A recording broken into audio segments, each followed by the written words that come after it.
Welcome to Crisis in Perception, where we examine the systems shaping our world. This is a compressed structural companion to the deep dive. Now, this is not a summary, and it's not advice. Today, we're going to deconstruct the system that produces the vast majority of the meat, eggs, and dairy that we all consume: industrial agriculture. So for our guide today, we're drawing from Jonathan Safran Foer's deep investigation, Eating Animals. We're going to use his findings to really map out the institutional model of industrial animal agriculture. Not as, a bunch of individual farms, but as a single coherent system that runs on its own predictable logic. Here's how we're going to break it all down. First, we'll look at the system's industrial design. Then, we'll dive into the logic of scale that really drives this thing forward. After that, we'll map out its predictable consequences, or externalities. We'll explore why it's so persistent, and finally, we'll see how it connects to much bigger global systems. All right, first things first, we need a really critical shift in perspective here. We are not talking about old McDonald's farm. We're analyzing a modern industrial system. And the scale of the system? It's pretty much absolute.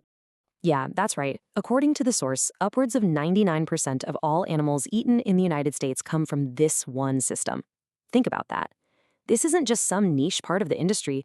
For all practical purposes, it is the industry. So, what is its core design? What makes it tick? So here's a really key insight from the book. Factory farming isn't really a place, it's a mindset. It's an operating logic. The number one goal is to get production costs as low as they can possibly go. Everything else, the environmental damage, the health risks, the animal welfare, all of that is treated as an externality, basically a cost that gets pushed outside the business's spreadsheet for someone else to deal with. And that brings us to the perfect metaphor for this whole system.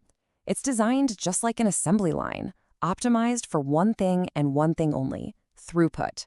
It's all about converting living animals into standardized units of product.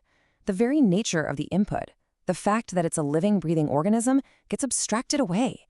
It has to be to make the assembly line run at maximum speed. Okay, so if the system is an assembly line, what keeps the motor running at such an incredible speed and scale? Well, the answer, as it often is, lies in the economic incentives. This machine is really fueled by a few powerful drivers that all feed into each other. You've got intense price competition that demands cheaper and cheaper products. That pressure forces producers to scale up for efficiency. And that, in turn, favors these huge, consolidated corporations that can get the investment they need to maximize profits for their shareholders. It's a powerful loop. And you don't just have to take my word for it. This quote from an industry insider in the book, it just cuts right to the heart of it. The logic is framed as a direct response to us, to the consumer. The market wants cheap food, and the industrial model is, by far, the most efficient way to deliver it. If, and it's a big if, you're only measuring efficiency by the cost on the price tag. But that super narrow definition of efficiency, it creates some very predictable side effects. It means that the low price you see at the grocery store doesn't even come close to the full cost of production. The system is basically leaving behind these massive, unpaid bills. So the first major outcome of this whole design is a deep, profound lack of transparency. And according to the source, this opacity isn't some accident. It's not a bug. It's a feature. It's actually a necessary part of the business model. This observation from the author is so powerful because it makes that abstract idea of opacity totally real. The locked doors, the physical and informational barriers, they exist for a reason. The people running the system know that if the public saw what standard practice looks like, it would be a direct threat to their entire operation. The second major externality is environmental. The sheer concentration of animals and all of their waste in one spot creates environmental problems on a scale that traditional farming just never, ever could. And this quote right here, this is the mechanism of externalization in action. The cost of dealing with literally mountains of animal waste isn't paid by the producer. No, it's passed on to the public in the form of polluted air and polluted water. The price of the product stays artificially low because we and the planet are picking up the tab. So this brings us to a really critical question. If the system's design produces all these known destructive outcomes, why does it keep going? Why is it so dominant? Let's take a look at the structures that have locked it into place. The persistence of this system, it really reveals a fundamental crisis in perception. It doesn't continue because people want these destructive outcomes. It continues because the underlying structure is designed to be self-reinforcing, and it's often totally invisible to the person at the end of the supply chain. Let's just walk through this feedback loop. Corporate consolidation comes in and systematically dismantles the infrastructure for smaller alternative farms. This leaves consumers with very few other choices, which creates an expectation for that cheap, industrially produced meat. Then, government subsidies come in and reinforce this exact model, which, you guessed it, fuels even more corporate consolidation. It's a very powerful, self-perpetuating cycle. Okay, finally, it is absolutely essential to see that this system doesn't operate in a vacuum.